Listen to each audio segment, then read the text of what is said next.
Hello there. So, random thought for the day is, if we can shut our eyes and imagine that we're doing something from point of view. If you don't understand point of view, just go to YouTube and type in point of view anything, and it'll be like someone's got a camera strapped to their head or their face, like you're seeing it through your eyes. If you can close your eyes and imagine that you're doing it, but you're actually in the body and the body's doing it, we are told measurably, time and time again, that you will get a minimum 30% gain. Like as if I did 100 pull-ups and the guy next to me imagined that he did 100 pull-ups, but he's really good at imagining, his body will respond as if he's done 30. So, let's apply this out. I was thinking to this, the only reason this came to me to talk about, because I was thinking about the breatharian thing, like the food and the water program. We're only really drinking water, unless you're in a super dry zone. If you're like 50, 60, 70% humidity in the air, you're only drinking water to hydrate the dry food that you're eating and clean it out. Like you don't. I've fasted for long enough to realize that if you haven't eaten for ages, you don't, in a 70% humidity environment, you don't feel like drinking. You don't need to drink. Anyway, the golden apples of the gods, right? The apples of immortality that these gods, Archon, parasite things, eat in the stories. There's a Swedish story where the king teaches his daughter, the princess, how to pluck down the golden apples from the sky. They don't say they're of immortality, but it's how you pluck down the golden apples from the sky if you're caught short and you've got nothing to eat. That's how they describe it in the book. And they make it for months, traveling through the forest, maybe even years, with nothing but the clothes on their back, because they know the secret of how to pluck the golden apples down from the sky. They're always golden, right? There's a reason for that, which I can explain. And so there's a riddle for her to become the bride, the queen. And part of the riddle is she needs to be completely empty, yet fully fed. And she meets that by having not eaten any physical food, but her body is fully fed because she's had a meal of golden apples. Now, thinking about these breatharian people who, they don't just not eat, although some of them just don't eat, but there's more to it than that. Most of them sit for an hour or two, like they do workouts, they're usually working their body. The ones that are maintaining, we don't know, they could be lying. People live with them, people say they don't. There are hundreds of stories of yogis, and they're not all lying. This place is weird enough, right?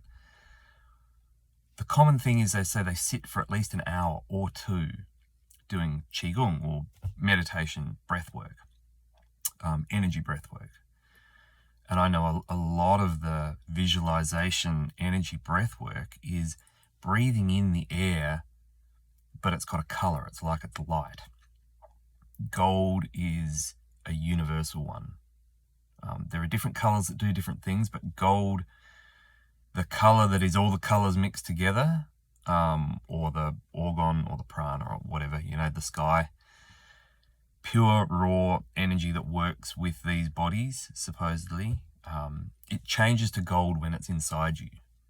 So, might as well just breathe in the sparkly gold to start with, right? But if you sat for an hour and every breath you took was a mouthful of a meal, like you actually ate the air, felt it go down, visualized the light spreading through every cell, every organ, would it fill you up? Would your body think it was full? No, that's nonsense, right? But hang on a minute. If you shut your eyes and you breathe in the air by doing 100 chin-ups, but you see the bar, you see your hands, but your eyes are shut, you're not doing it at all, you'll grow muscle. Your body will respond as if it's done 30. So I know this is the part where you look at me like, didn't you say this place was a mind fuck? Didn't you say it got parasited and distorted and whatever it was, it's been turned into a prison where things eat our suffering? Why do you want to eat air? Why do you want to make your body better by not actually doing any work? If it's a mind fuck, doesn't that show you how much of this is in your head? Maybe eating food and thinking it's good for you or not good for you is in your head. At least 30%. And at least is really important. Like the most materialistic, off the street university student or whoever they use for these things all the time get at least 30% gains. Not average 30% gains, minimum 30% gains. So if you were really good at visualizing and playing make-believe, and instead of your mind telling you what to do, you actually could shut your eyes or even keep your eyes open and you told your mind what to do because you knew you weren't your mind any more than you were your body or your heart or whatever, what gains might you achieve? And the more you did it, hello meditation, hello exercise, hello playing a musical instrument, the more you did it, the more skillful you became at it. The better you got at it. So what if there was a doorway out of here, but you just had to know that there was a doorway out of here?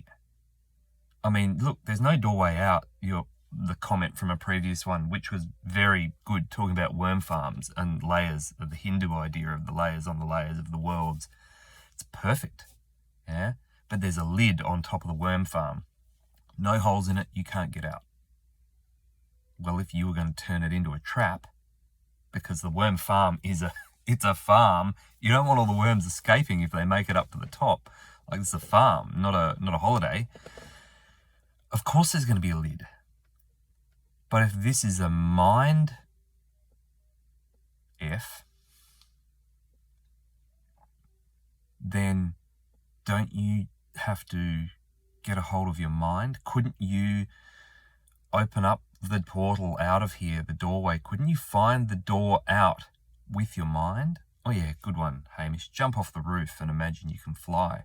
Well, if you were good enough, the science is saying that you'd break your velocity speed by 30% at a minimum.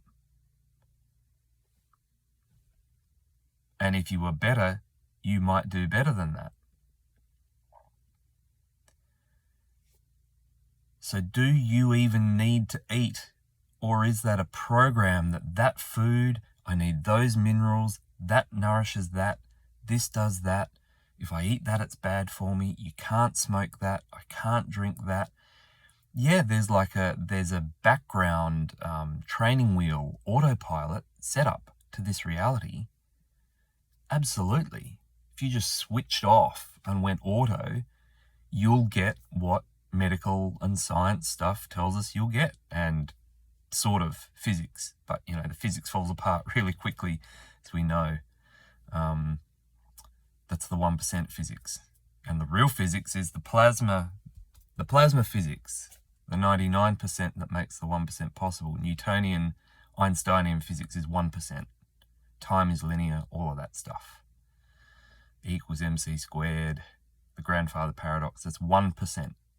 The 99% is behind that. It's the plasma that you think you can't see. But what if you thought you could? Read all those books. How do you see someone's aura? You ask to see someone's aura when you're looking at them.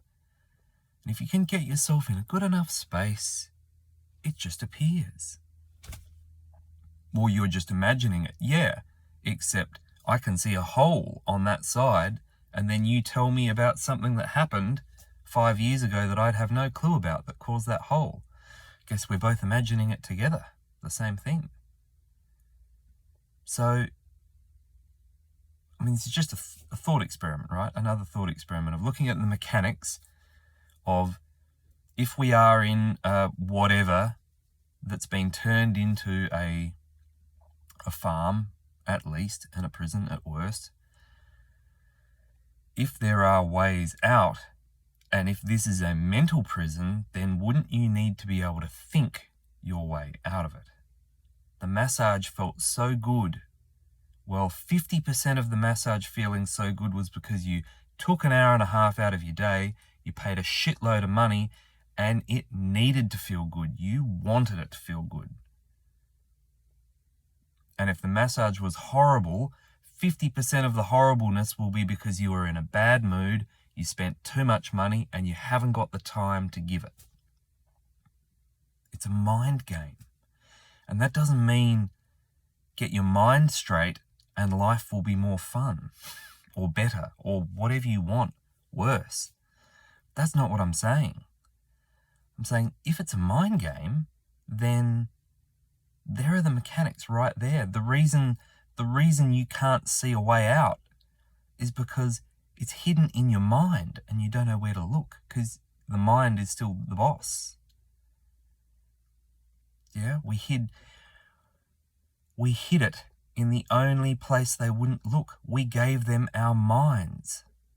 That's a quote from an old thing where the Draco-Reptilian Archons are laughing about how they hid the trap and the key in the only place the humans wouldn't look. And the end of the quote is, we gave them our minds.